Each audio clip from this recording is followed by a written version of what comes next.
Hey, what is up, mortals? It is Trina here with a new video for you. In this video, we'll dive into Malruk from the Made in Abyss anime.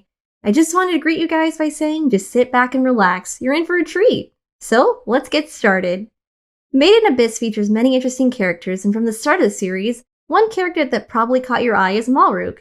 Despite initially appearing as a young girl acting as a maid for Ozin, he has more depth to him than what is on the surface, and we are here to explore his story. Malruk was originally born in a western country called Jessiku and was part of a royal family. Within the family, a genetic defect would cause certain children to be born as children of the shadows. These children would be very susceptible to natural sunlight.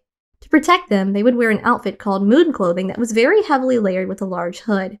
In addition to this, they would die before turning 10 years old. In Jessiku's ancient texts, it is said that 3,000 suns will eliminate children of the shadows.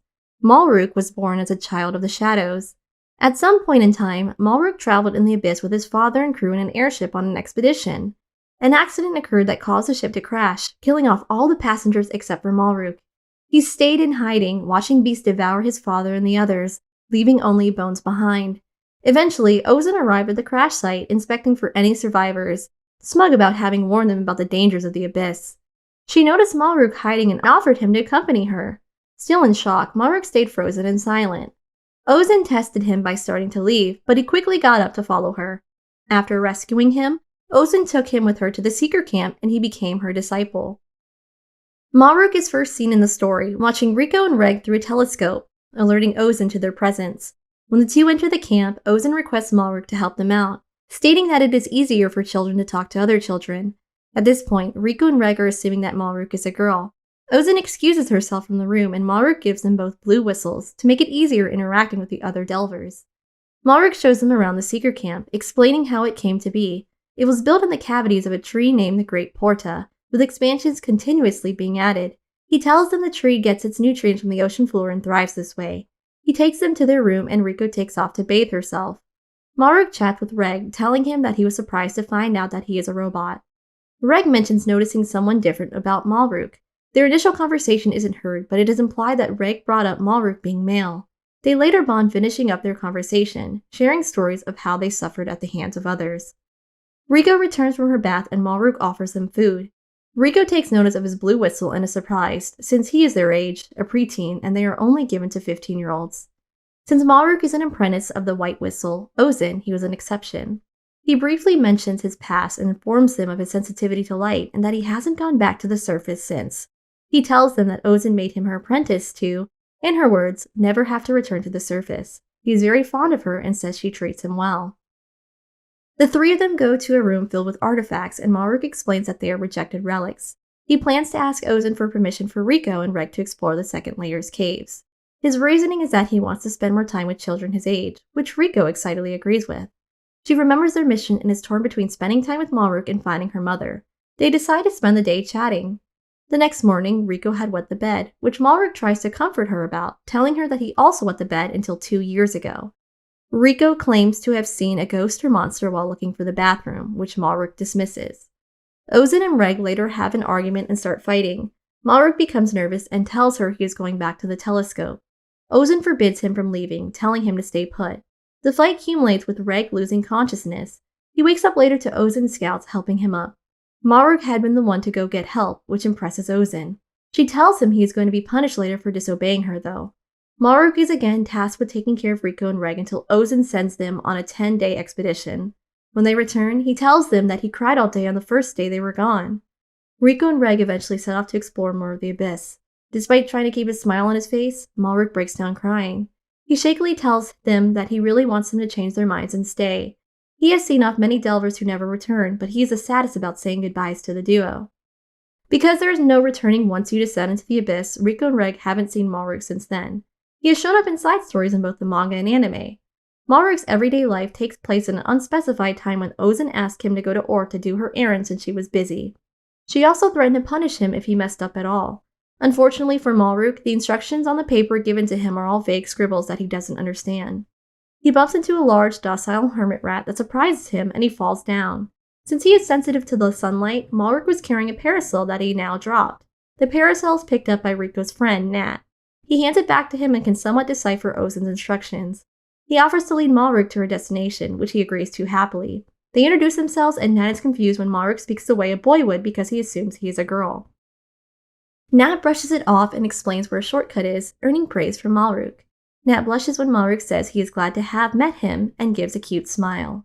As they walk through town together, Nat keeps glancing at him and blushing. They come to a small stream with stepping rocks that they need to cross. As Malruk hops over, a strong wind blows and almost carries him away with the parasol. Nat quickly reaches out and pulls him back, the two collapsing on the ground together. Nat becomes embarrassed and quickly stands up, then takes Malruk to Laffy's shop. They bid each other farewell, and Malruk says Nat can ask anything of him for his appreciation. Nat's face turns red and yells at him to finish his errand and go home, then runs away. When Malruk's back is turned, he looks at him with a forlorn gaze before running again. After Malruk goes inside the shop, Ozan is seen peeking around the corner with her scouts, smirking and laughing. Malruk has another encounter with someone from Orth, but in the secret camp. The Moon Whistle Delver, who also works as a teacher for young Delvers, Jirio, descends into the abyss to have an audience with Ozan. He is greeted by Malruk, who recognizes him, but Jirio doesn't recognize him. As they walk to meet Ozan, Jirio suddenly remembers Malruk and asks about his clothes. Malruk begins to protest, but Ozan cuts them off by appearing. We see a couple more events that take place in the second layer. One day, Ozan falls asleep at the table, and Malruk tries to move her. Due to her size and weight, he's unable to and rigs up a pulley system. This also doesn't work and backfires, causing him to be trapped and caught in the ropes. Ozan wakes up and sees Malruk tied up in the air, which amuses her. Another event is when Malruk is sent to clean up the scouts' rooms. He comes across extremely dirty rooms with questionable items inside, such as adult magazines and mildewy clothes covered in fungus and bugs. The final room is so disgusting that Malruk takes a shower but says he is scarred for life. As of this video, this is all we have seen of Malruk. Since Ozan is an important figure and regularly interacts with the citizens of Orth, it is highly likely that Malruk will continue to make appearances. Let's go over his appearance to understand why everyone thinks he is a girl when they first meet him. Due to avoiding the sunlight, his skin is very pale and appears very soft. He is a preteen like Rico, and is short because of this. He has light blue hair that is cut very short with a small strip of bangs in the middle of his forehead. His eyes are a light blue as well with yellow pupils. His current set of clothing looks akin to a French maid's outfit. He wears a lace headband with a dark blue base and white frills, adorned with two dark blue earmuffs. He wears a light pink ball gown with brown cut-off sleeves, a white apron with pockets tied to his waist, a pink ribbon also tied around his waist, and a blue corset. A small bandana is tied around his neck, which holds on to his blue whistle. His shoes are brown and white boots. His Delver outfit is a standard, the only difference being his undershirt is dark blue. The moon clothes are only seen during his initial meeting with Ozan, but are very memorable. It has a white dress that is mostly unseen under the large red dress with black stripes. A light brown cape with blue stripes is tied onto the shoulders with a blue ribbon. The hands are covered with black gloves and a large veil covers the head. The veil is decorated with gold symbols on a black background. The sides of it has two large gold circles with indents.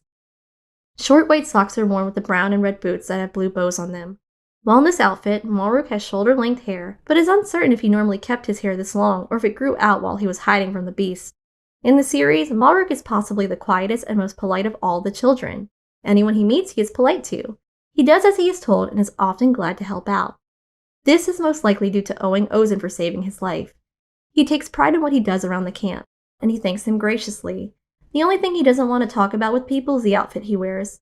There are a few children that go into the second layer, so he becomes enthusiastic when he can interact with people his own age. He's gotten used to saying goodbye, but is still depressed when they leave. During their short stay, he had become close to Reg and Rico. When he meets Nat, they get along well. If he is able to go to the surface more frequently for Ozan's errands, he might make friends in Orth. His relationship with Ozan is very sporadic in nature. He claims she is very kind and takes good care of him, but she is often seen tormenting him. She sends him on errands to test him and assigns tasks that she knows he won't enjoy. Her punishment for him are tying him up, and it's implied that she forced him to wear the maid outfit. Despite this, he stays loyal to her and she wants him around. He generally works as Ozan's subordinate and the camp's maid, cleaning rooms and making meals. He seems to enjoy his position, but sometimes he isn't thrilled with his tasks. When he isn't working in the camp, he's on lookout duty. The camp has a telescope that he uses to survey the area and lets Ozan know when someone is approaching. This isn't just to keep an eye out for enemies. The camp can only be entered via a gondola that is lowered from the inside. His delving skills are much more refined than normal children his age. Living in the second layer made him learn how to live in the abyss and can survive by himself for a few days outside of the camp.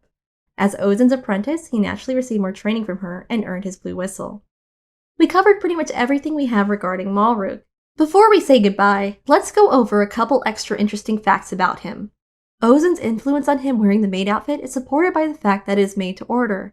He has his work equipment and lenses in the pockets. He is also terrified of bugs, which is seen in one of the everyday episodes when he cleans a room and a swarm of bugs rush out. Thank you all for indulging yourselves in all this information thus far. I hope you enjoyed it. Now there are a few more things that I'd like to go over before the video ends. Firstly, if you're in the mood for some great storytelling, We the Celestials has got you covered. Our We the Celestials My Hero Academia and Naruto What If channels retell the story of their namesake anime with a twist. Check it out if you're interested. Secondly, on behalf of We the Celestials, I'd like to thank everyone involved in the production of today's awesome content. Their details can be found in the description below. Lastly, if you're interested in what we do here at We the Celestials, then I'd like to extend you an invitation to join the team. The only caveat being that we only accept members from 16 years and up to join our crew. You can sign up for whichever category fulfills your interest by joining the recruitment Discord using the link in the description below. We're always looking for members to join us. Well, that's it from us for today's video, so thank you all for watching and have a great day.